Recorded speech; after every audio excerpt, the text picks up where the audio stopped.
yake. Ndio maana inahitajika imani yako. Unaposikia neno usiseme amina kwa kufurahi, sema amina kwa kuamini. Haleluya. Useme amina kwa kuamini. Hii ndio mwendo ya watu ambao wamemjua Mungu na watu ambao wanatafuta kuishi miujiza na ahadi za Bwana. Hatuwezi tukaweza kuishi ahadi za Mungu pasipo imani. Sababu imani ni kitu ama ni hali fulani inayofanya mtu ukaishi kitu usichokiona na usichokijua, lakini ukakiishi. Hii ndio imani. Tunafuatilia somo ambayo inasema juu ya uaminifu wa Mungu katika maisha ya mtu ambaye amemfanya kuwa priority de priority. Amefanya Mungu kuwa kipawa mbele katika maisha yake. Inajua tumehubiriwa sana juu ya maisha ya binti huyu ambaye anaitwa Esther.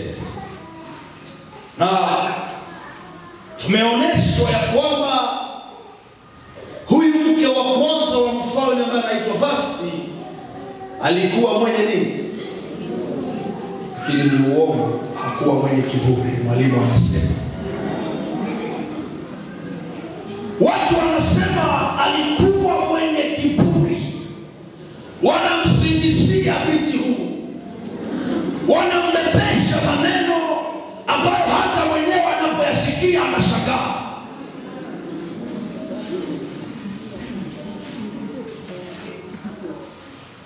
Haleluya.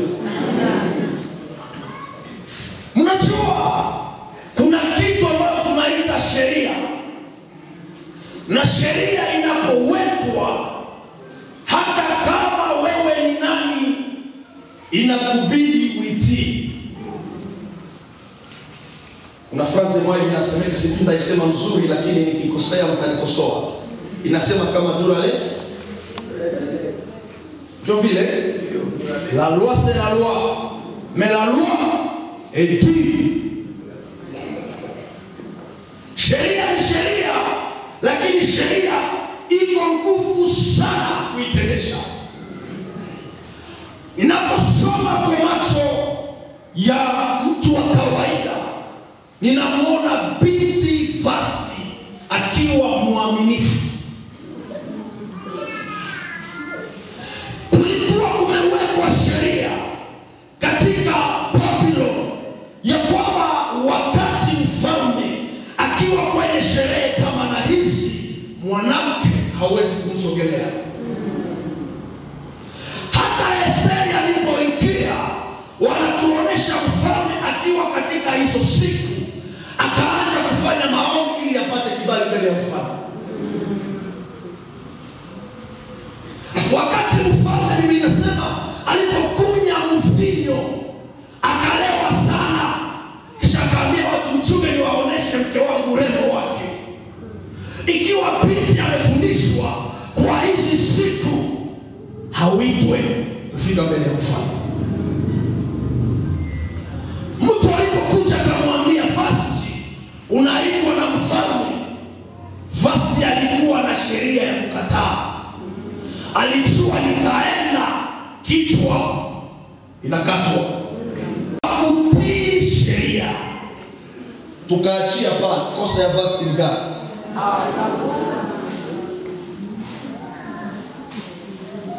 Kisomo kikaishia pale. Eske Vashti iko na kosa?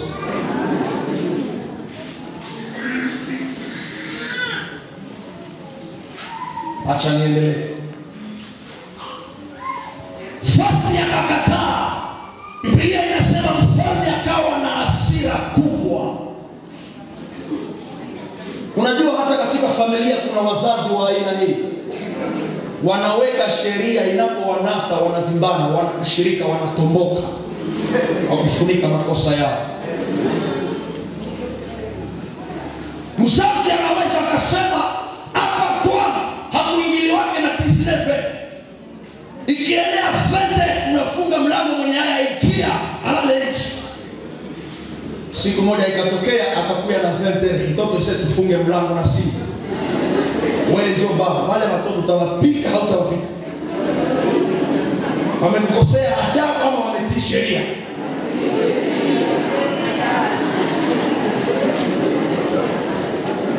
Hii ilifanya mfalme kuwa na hasira. Alikuwa kama sisi, alikuwa mtu kama wewe. Unaweza ukafanya sheria, inapokukamata unatoka na hasira. Waseme mfalme akawa na hasira. Baada ya kuwa na hasira, alipokaa akajua ya kwamba hata kama nina hasira lakini binti huu ana sheria. Awaambia kweli mfalme alitafuta kumsamehe Vasti. Lakini Biblia inasema waliokuwa wakimzunguka mfalme wakamwambia, hata sio ukasamehe huyu na siye makelele kunyumba chenye wanatuonesha. Shika ndio tuliachaka Vasti ya naye. Malengo ya pili ya Vasti kwenda ni kwa sababu Mungu alikuwa ameandaa njia ya Esther. Ni hizo sababu mbili tu, lakini sio kiburi na sio masahara. Alienda kwa shauri ya watu waliomzunguka mfalme, na pia alienda kwa sababu kulikuwa njia ambayo Mungu alikuwa ametayarisha Esther. Ni hizo sababu mbili. Msisingizie Vasti, msisingizie Vasti. Mahali ambapo tumesoma mashairi yanasema Vasti ameondoka na hili kundi. Akasema namwambia kwetu seksi ikaanza. Wakaacha kutafuta mabikira walio wazuri, wakawakusanya. Hesabu ya mabikira hawa ilikuwa 149. Alafu wa 115 alikuwa ni Esther. Biblia inasema wakatafuta mabikira wengi, Biblia inasema wengi sana, na wakawaingiza katika nyumba la kifalme kwa wanawake, ili wafanye maandalizi, watengenezwe, wajipambe, wajisafishe vizuri kwa ajili ya uchaguzi. Wanatuonesha Esther anaingia ndani ya nyumba wa Sasekat, ikiwa wanatafuta binti gani? Ambia jirani yako, uwezo wa imani. Ingelikuwa wewe ungelienda. Angalia kwanza sura yako haina form. Esther ungelienda. Walisema awe bikira na awe mzuri. Na Esther hajawahi kujiona mrembo, bali Mordekai ndiye alimuona mrembo na akamsukuma ili aende kwenye nyumba la kifalme, akiona neema iliyo juu yake itampatia nafasi. Asubuhi ya leo natabiri juu ya maisha yako. Bwana akuinulie watu kama Mordekai, watakaoona neema ya Bwana juu ya maisha yako, watakaoona neema ya Bwana juu ya biashara yako, watakaoona wale watu hawavione juu ya maisha yako, watakaoshuhudia wema wa Bwana katika maisha yako, watu ambao watakuona hawataona madhaifu yako, bali wataona kibali na Bwana juu yako. Kama unaniamini sema naamini.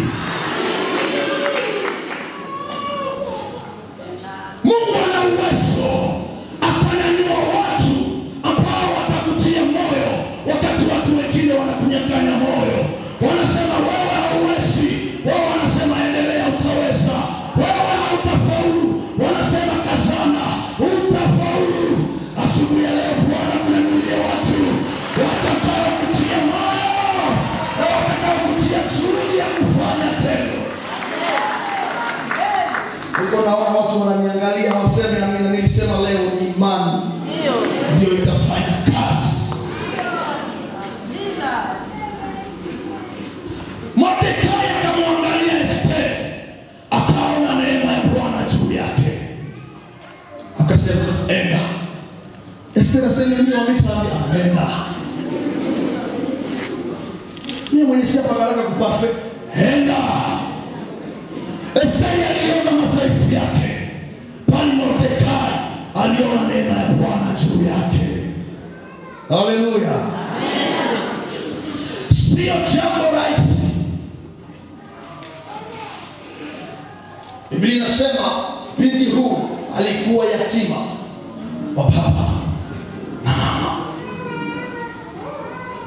Kuna yengine jaribu inaweza ikakuja juu ya maisha yako, ukasema Bwana amekuacha, ikiwa Bwana anajua ni mwaide transport ya elevation ya maisha yako. Hamunisikie vizuri?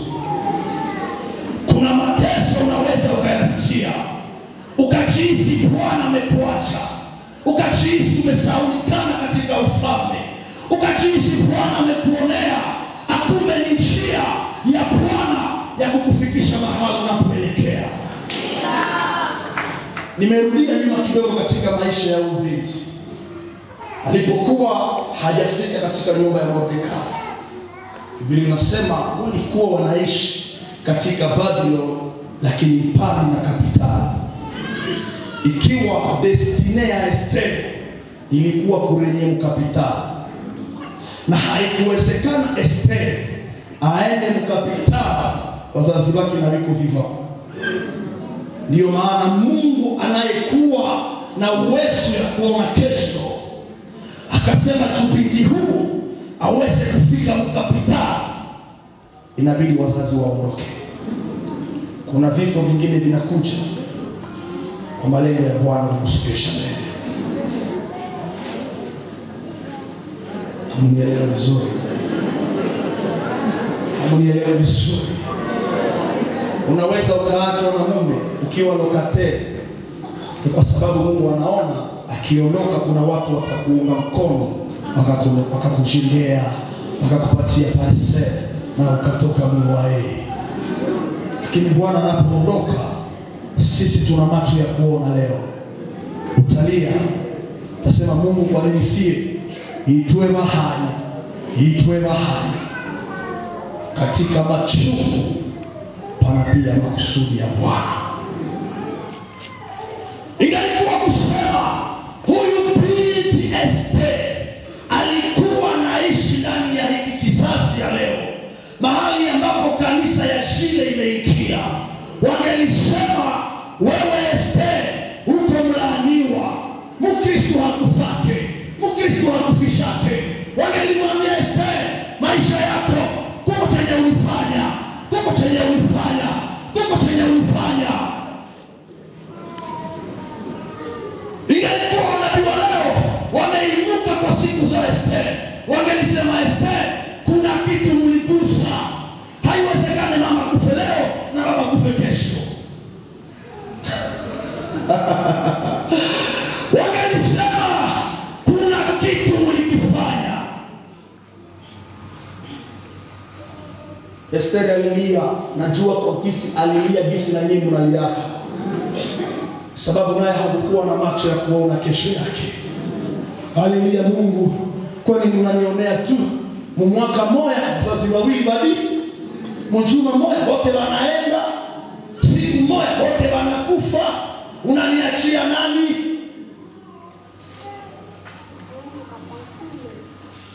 Anayekaa pembeni yako hana lolote la kufanya juu ya maisha yako. Aliye na jambo la kufanya juu ya maisha yako, mzazi wangu, ni Mungu wa mbinguni. Mungu anaweza kuniinua pasipo wewe, tena kisa anaweza kuniinua kupitia wewe. Mungu ana uwezo huu. Kama wazazi hawangeliondoka, Mordekai hangeliondoka Esther, Mordekai hangeliondoka Rebera Esther. Mordekai hangelikuwa na wakati ya kumwangalia Esther. Meibidi Mungu afanye tendo tendo la machozi, ili Esteri aweze kuvuna kwa furaha, aweze kuishi katika raha. Biblia inasema alafu Mordekai akamkamata akamlea kama binti wake, na hapa tunaangalia akimsogesha mbele. Sio laana. Unaweza ukazaa watoto wanakufa, Mungu hajakuacha. Unifuate vizuri waamini. Kuna kitu moja nataka muelewe. Nasema unaweza ukatoa saposhe ya sima na mke wako akakufa kesho.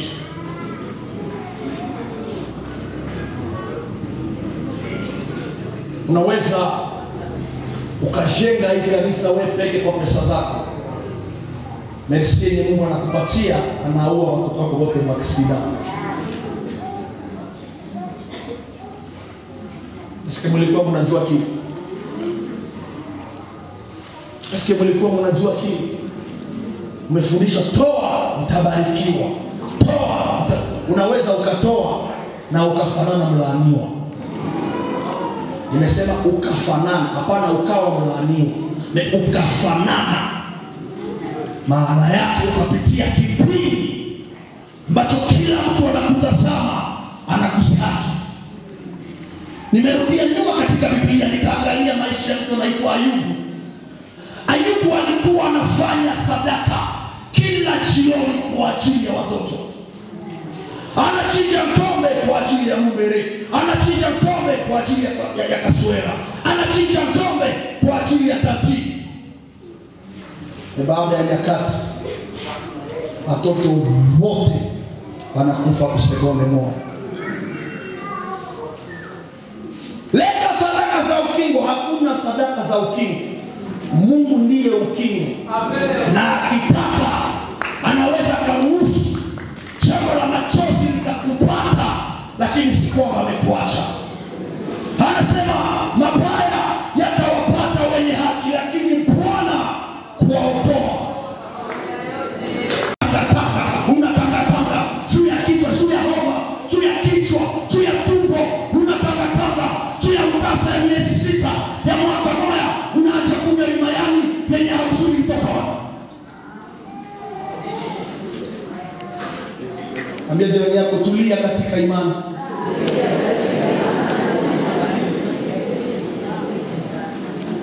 Kuna watu wengine wanafanya kazi ya Mungu sekonsi ni madepana. Mungu mimi nakupatia na wewe unipatie. Bebe spiritual.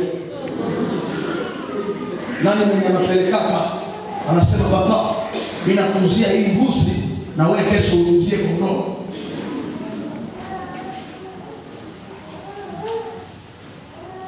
Nataka tujifunze kwa maisha ya binti ambaye anaitwa Hadasa. Hadasa katika machozi makubwa akatembea na neema ya Bwana. Akaenda hajiamini, akaingia ndani ya nyumba ya kifalme. Wengine wakafanya yenye wanaweza fanya, waseme yeye akabakia na tire. Wadada haleluya. Amen. Mama haleluya. Amen. Wabakie na tire. Kisha kuna zipakala mashifi mwa mariaji. Unazipakala mama Muumba. Huko wanwani unakuwa washoro, huko washoro unakuwa waviole. Ubakie na tire. Sijawakataza kujipamba, hebu jipambe na kiasi. Unajipamba mpaka unafanana mtu aliyefufuka jana.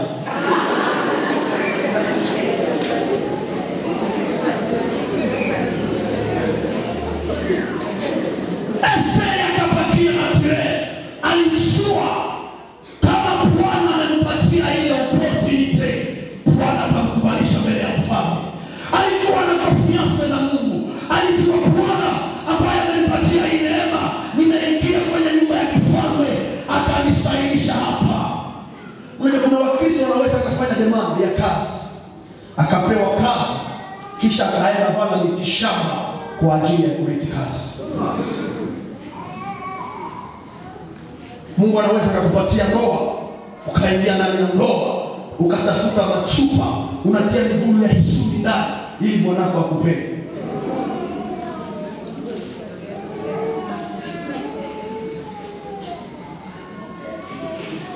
kutokumjua Mungu, kutokumwamini Bwana. Tunakuja kanisani, anakuja ndani ya maombi akiwa amebeba vitu kiunoni, miguu ya magumu viuno, ndani ya kanisa, ndani ya maombi. Wengine wanakuja kanisani, wanakuja kutafuta neema na pia wanajipigania, wanajisaidia. Wasema mtu asiwake, Mungu anasaidia hapa, mwenye amejisaidia. Nenda ukasome kitabu ya Zaburi 107, anda moja shuka umalize. Utaona hapa habari za watu ambao walikuwa wanajipigania wajiokoe wenyewe, Mungu anawanyamaza. Mpaka siku wanasema tumechoka, Baba tuokoe. Kisha Bwana waokoa sasa. Na Yesu asifiwe. Amina. Jambo la kwanza la kujifunza katika maisha ya Esther, c'est la confiance. Yeye alijua hataweza kustahili, lakini alijua Mungu anaweza kustahilisha. Jambo la pili, Esther alijua ya kwamba kwa kujipamba kwao siwezi kumvutia mfalme, sababu watu wamejua kujipamba na watu wazuri kwa ajili ya kujipamba ni wengi sana, lakini neema ya Bwana inaweza ikanipa ukubali. Esther akishaingia, jambo la kwanza ambalo Mungu alimfanyia Esther, asema alipoingia wasase counts saka nefu imepita, huyu mkubwa wa wanawake hajawahi kumtamani ama kumkubali mtu kati ya wale mabinti wote. Lakini Esther alipofika, asema akapata neema, akakubalika mbele ya macho. Tunakwambia kabisa, akiingia, jambo la kwanza, huyu baba ambaye anawakaribisha na kuwatunza wale wanawake akampenda Esther na akakubalika mbele zake, akampatia maavataji. Acha nikuone ndugu yangu, unaweza kuwa ukawa na neema ya Mungu na Mungu akiwa amekuambia kesho nitakuinua, waheshimu watu walio pembeni yako. Wanatuonesha Esther akikubalika, lakini niliposoma nikagundua ya kwamba huyu baba alimsaidia Esther. Alikuwa ameishi katika nyumba ya mfalme miaka, alikuwa amejua yale ambayo mfalme anayapenda, alikuwa amejua namna gani mfalme anachagua, anapenda mafuta gani, harufu gani ya parfum, alikuwa amejua. Na wanasema akaanza kumpatia Esther vitu ambavyo vitamrahisisha kukubalika mbele za mfalme. Mbele ya kutuishi mimi na wewe, kesho ni fungu.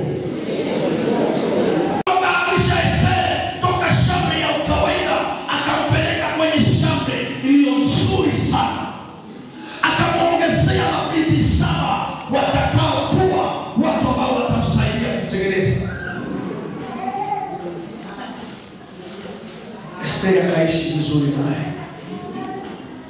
Vote ikaanza haraka. Kwanza kapita, wa pili, wa tatu, wa nne.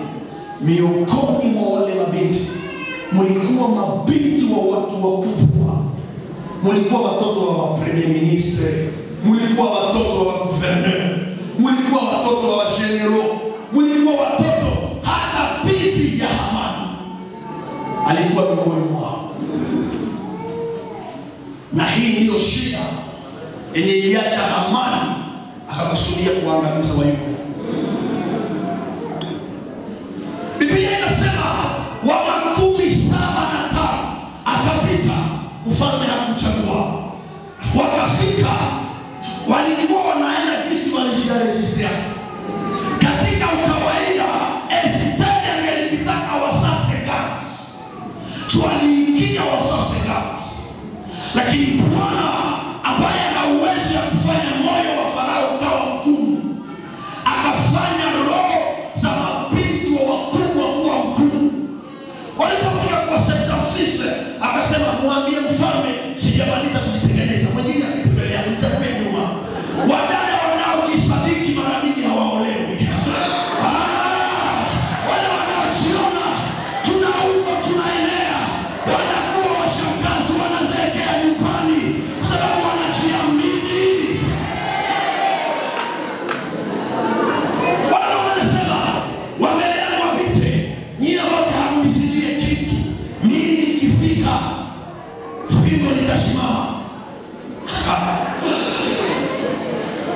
kwa herere mao sifanyake maisha.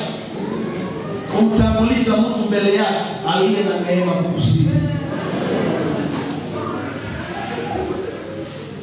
Tane fois 120. Wote ile 74 nilikuwa kanyuma. Walikuwa watoto wa omwana wa kiburi kawajaa. Ili wasase kazi apate nafasi.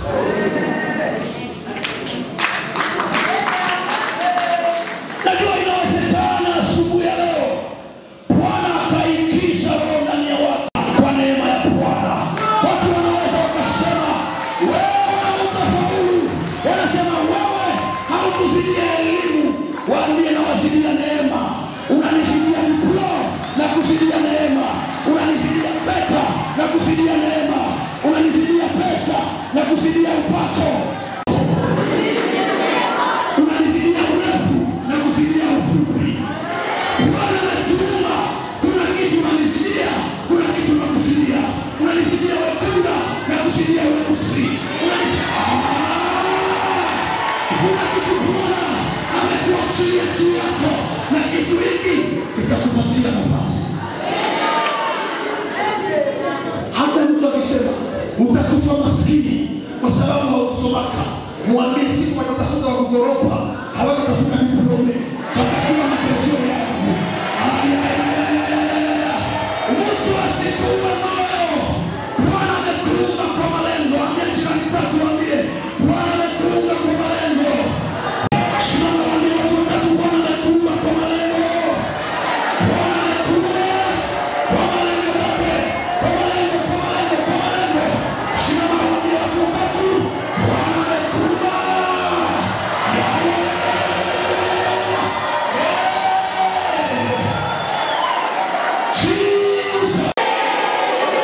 Usijione.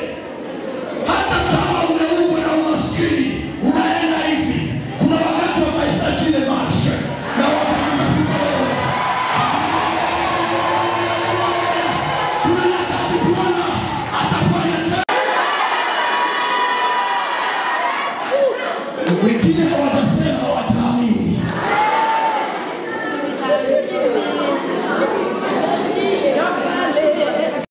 Mimi nimeupiwa na usaifu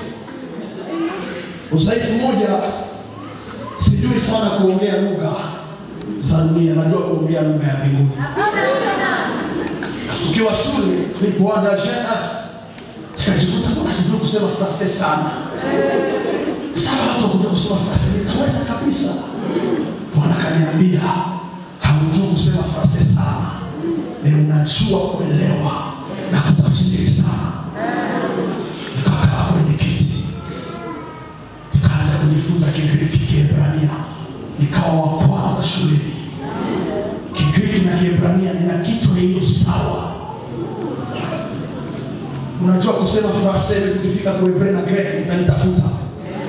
Sema Kifaransa yako ikiwa Hebreo na Greek, utakuja kwangu nimfundishe.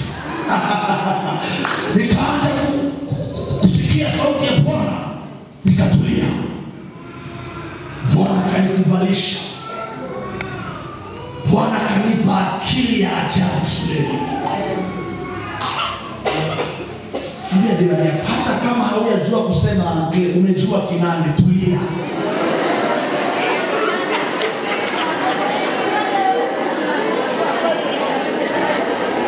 Haleluya.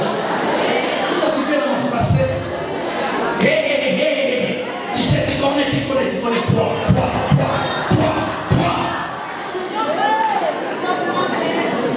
Nawaambia frase hailetake franga. Naweza jua kuconjuguer passé simple, unajua na ukakufa masikini. Asubuhi ya leo Mungu awape neema kwa jina la Yesu.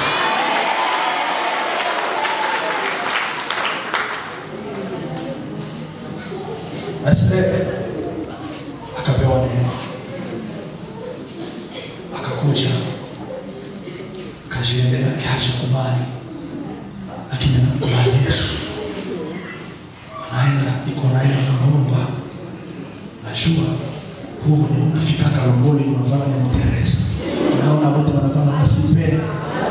Unasikia hadi kala na kitu unaenda kala chini. Unashika chini. Esther akaenda na baridi. Akashiria pole. Mfalme akamwona. Roho ikaanza pika. Akakosa salama. Bwana na uwezo ya kukuingiza ndani ya roho za wakubwa na akakupa kustahili. Bwana na uwezo ya kukuingiza na mamlaka ya kukuingiza ndani ya roho za watu na ukaheshimika. Wanasema mfalme alipomwona Esther alikuwa na vitu viwili juu yake.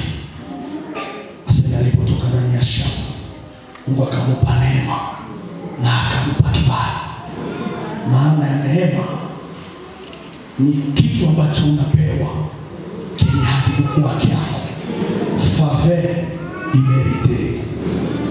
Ni kwa kisi wanaweza sema tunatafuta diplome ama licencié mwenye anajua kusema anglais, kisha we hauna hata certificat, kisha mnakuingiza mwa ile nafasi haujui na kusema anglais.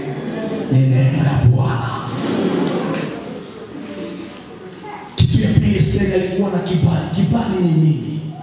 Kibali ni uwezo wa Mungu juu ya maisha ya mwanadamu, iliyo na mamlaka ya kukutetea mahali ambapo hauna mtetezi. Hii ndiyo kibali. Maana yake maadui wakijiunga ili wakuangamize, Bwana akakupa kibali, atamuinua adui moja akuwe mtetezi wako. Asubuhi ya leo tukimaliza ibada hii, Mungu akupe vitu viwili. Akupe roho ya neema na akupe roho ya kibali. Esther alipofika, mfalme akazubaishwa, akanyanyua fimbo, akamvika taji. Yenye wiko kule mashamba kama election inaisha, inakuwa namna gani? Election imeisha.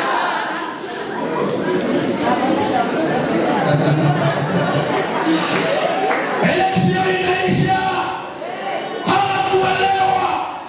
Wakasema nani amemaliza election? Abukale kadada kavitambi.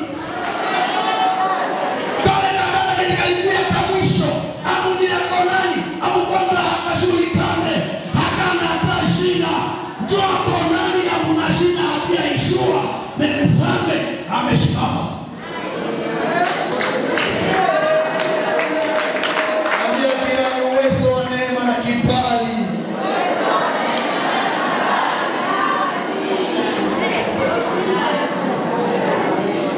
Hapo ndipo shida ya maisha ya Esther wa Yuda inaachia. Hamani akaona Esther amefunga mlango kwa binti wake, akatafutisha njia ili apate kisingizio. Akapenda watu waache kumwabudu Mordekai, akasema wewe sitakuabudu, magoti yangu kwa Mungu mbinguni. Basi wakaunga shauri wamwangamize Mordekai na kabila lake lote, wakijua tukimua Mordekai na kabila yake yote, hata Esther atakufa. Juu election iendelee. Kitu ambacho Mungu anakupa neema, anakilinda katika ukamilifu wake.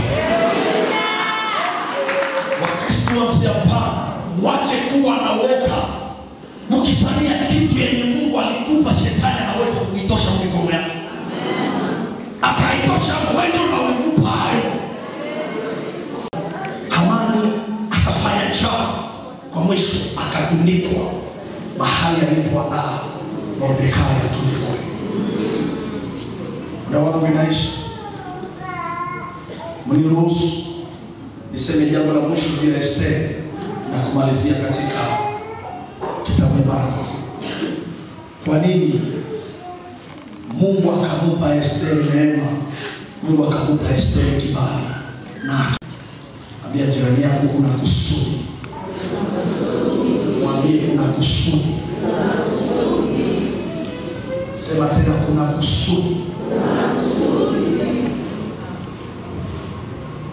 Bariki moyo.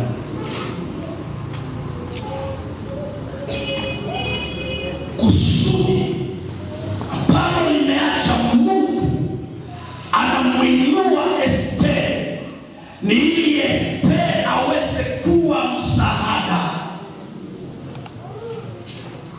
Jana nilisema Mungu anapokubariki ni ili uwe baraka.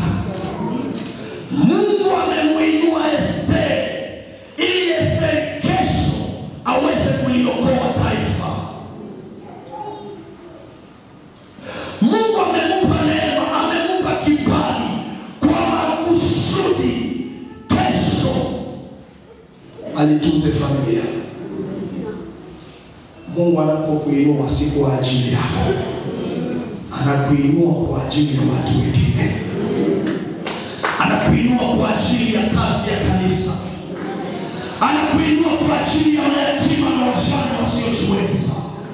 Anakuinua kwa ajili ya kutunza wazazi wako, kwa ajili ya kutunza wako yako, kwa ajili ya kutunza wote walio katika uhitaji. Kuna watu hapa Mungu amewainua, umesahau ndugu yenu waile ikiwa una pesa. Mungu hajakuinua kwa makusudi yake. Mungu amekuinua hapa, ulikuwa unaishi kama ndio wapi Chebira. Umekuja kutenda, umestarehe, umeshika gorofa. Lakini wazazi yako wanalala chini kwa mkeka. Si makusudi na malengo ya Mungu.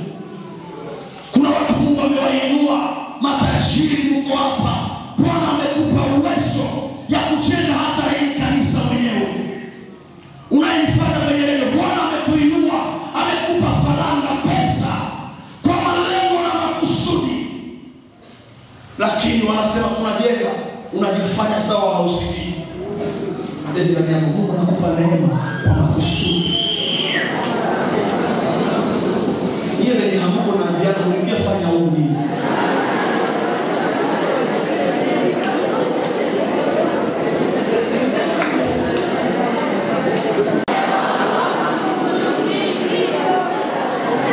Wahoro, haleluya. Mungu wafungule na kamba za urekevu na ushenzi.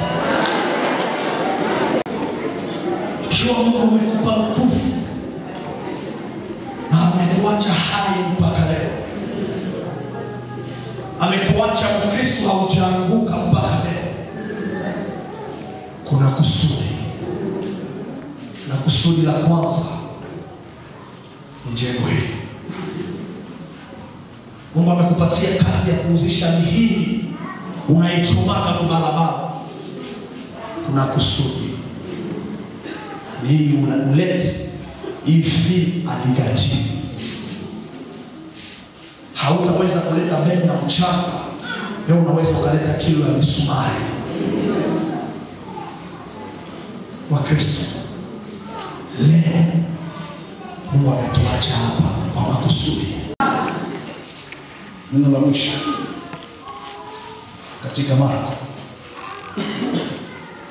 wanatuonesha mtu mmoja ambaye anaitwa Bartimayo. Kila mara tunasema Bartimayo alikuwa kipofu akaona. Lakini tujiulize, nani anajua maana ya hilo jina? Miongoni mwenu, nani anajua maana ya hilo jina? Ninaona kidole kimoja hapa. Ushajikopia kwa kile nilifundisha kwenye huko. Ninakumbuka. Ashakakuwa fasi nikafundisha. Ni mwanafunzi mwema. Mungu akubariki sana baba. Heshima aliyonayo. Timayo maana yake mheshimiwa. Unajua kuna mtu ambaye unaweza zaliwa bila jina. Mungu akakuinua akakupa pesa. Ukiwa na pesa wanakuita nani? Boss, tajiri. Lakini sio jina yako. Inatokana na hali ambayo Mungu amekupatia.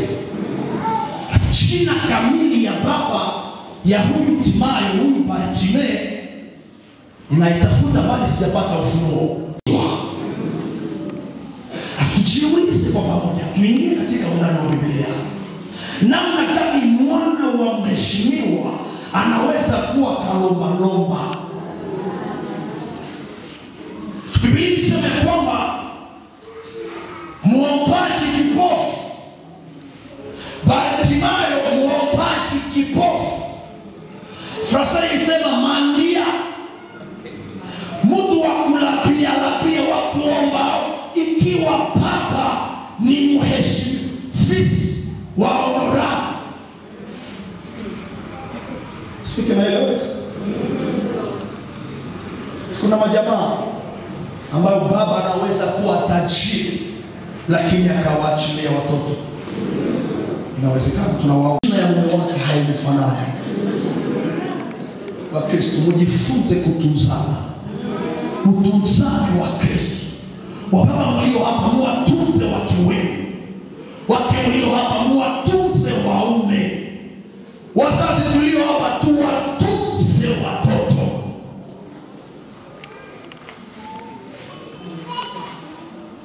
Bartimayo, kitu ambacho kiliacha anaachiliwa ni udhaifu aliozaliwa nayo. Alizaliwa kipofu. Baba akaona mtoto ataharibisha sifa zake, akamwachilia. Unaweza kuwa mahali hapa, mama yako alikuacha ukiwa mdogo, akiwa hata hakufa, akakuzaa akakuacha kwenye alama, na umejua ya kwamba ulikataliwa na wazazi. Usivunjike moyo. Kuna mtu anaitwa Yesu aliye na uwezo ya kubadilisha historia ya maisha yako. Usivunjike moyo kwa sababu yacho ulikataliwa na washangazi na wazazi, ukakataliwa na ndugu. Jivunie Yesu na Yesu atajivunia wewe na atakuinua na kukupa heshima. Ndio maana mwimbaji mmoja anasema inawezekana waliokudharau siku moja wakakusalimia na heshima.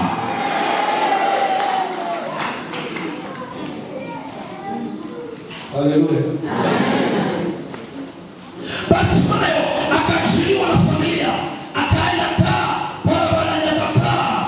Biblia inasema alikuwa na chikoti. Makoti. Sema chikoti. Na kazi ya hii koti ilikuwa akiomba, akipewa msaada anaingiza ndani ya chikoti. Alafu moja alikaa barabarani. Biblia inasema alikuwa na zoezi ya kusikia watu wakishangilia. Alikuwa nakaa kwenye barabara kubwa. Watu walikuwa wana zoezi ya kupita, wafalme, wakubwa wa nchi, na watu wanashangilia. Bartimayo, kitu kimoja cha kujifunza kwake, alikuwa na kitu ambacho tunaita ujuzi, la connaissance de Jésus. Alikuwa anamjua Yesu. Hata kama alikuwa hajamuona, bali alikuwa amesikia habari zake na kuziamini. Watu wakipita, alikuwa na zoezi ya kuuliza, nani anapita? Ambu ni guverneur, ananyamaza, anasema ule sema ni guverneur. Tena fusi kitokea, vigelegele, wao wanapiga vigelegele. Nani ule? Asema ule ni president anapita. Sina shida na wewe. Nimeona mwasikia wasema akauliza sasa, nani ndio mwenye ana ambuni? Yesu Nazareti. Akasema leo ni siku ya kupata ama ya kukosa. Akaanza kumwitia Yesu. Hawakumwambia mwana wa Daudi anapita, walimwambia Yesu Nazareti. Lakini kitu ambacho kinatuonesha ya kwamba alikuwa amemjua Yesu, alimjua Yesu ni mwana wa Daudi. Nisaidie kuuliza jirani, unajua nini kuhusu Yesu wa maisha yako? Umekaa kanisa ya Japana fedha 950. Unajua nini kuhusu Yesu? Haleluya waimbaji. Amina. Unajua nini kuhusu Yesu? Unajua nini kuhusu Yesu? Inawezekana ukafanya tanda kanisa na hawajui habari za Yesu. Wanakuuliza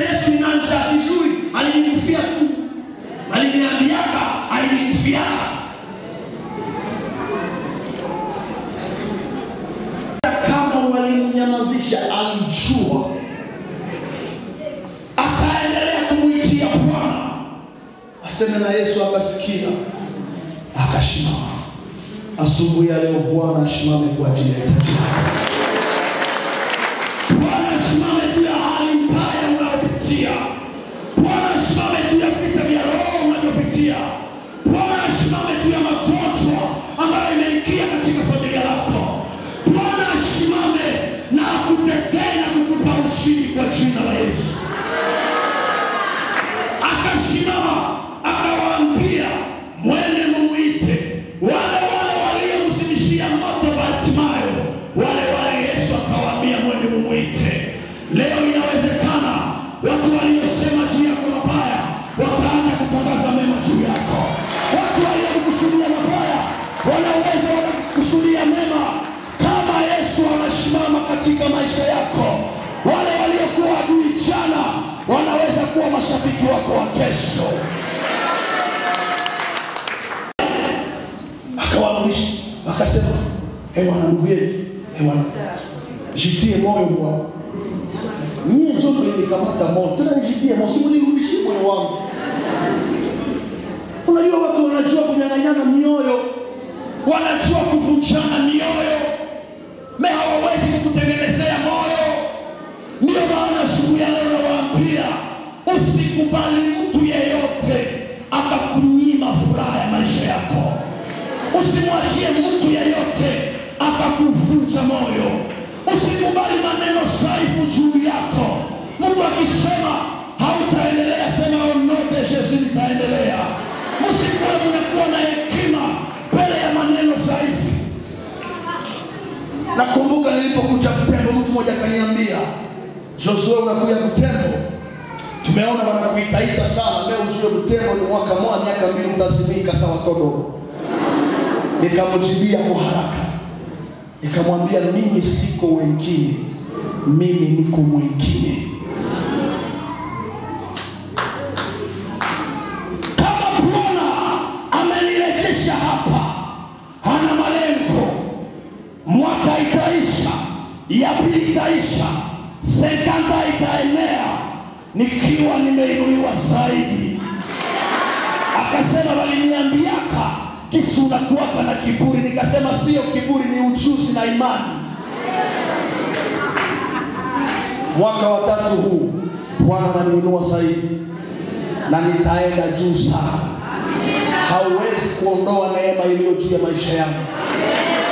Ndio maana unaweza ukanitangaza vibaya, lakini Bwana akageuza neno likawa tamu kwenye sikio za watu.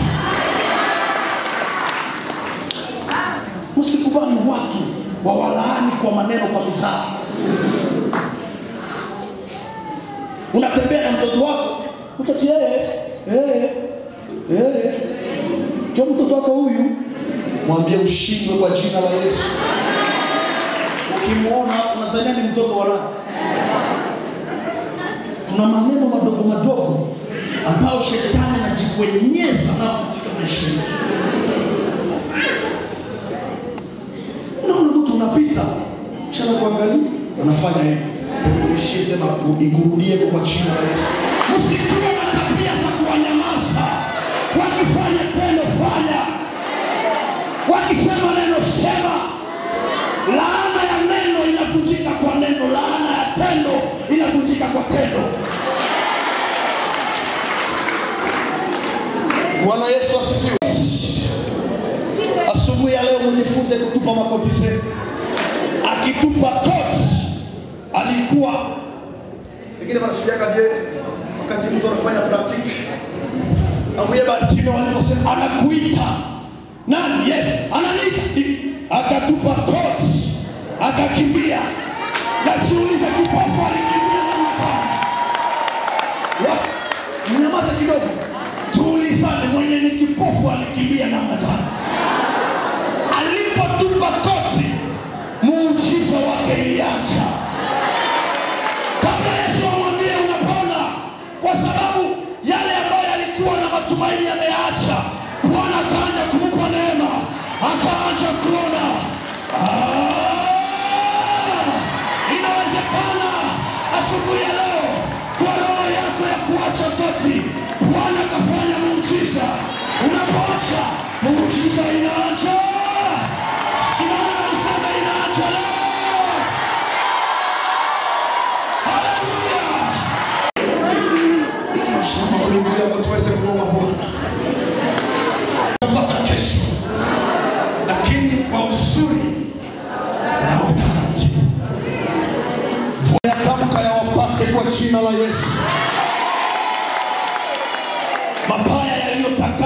maisha yenu hayatafaulu kwa jina la Yesu. Ninyi mtaishi malengo ya Bwana, hamtaishi malengo ya watu. Mtaishi yale ambayo Bwana aliyapangilia. Hautakufa kabla ya kuona mema Bwana aliyoyaandaa juu yako. Hata kama shetani akisimama njiani, Bwana atamuinua Daudi wa kumwangusha Goliathi. Na wewe ni Daudi wa familia yako. Watu wamesimama juu yenu. Sema leo nasimama kuangusha kila roho, kuangusha kila mwili, kuangusha kila neno ambalo limesimama kontra shamba yangu, kontra maisha yangu. Onade Yesu.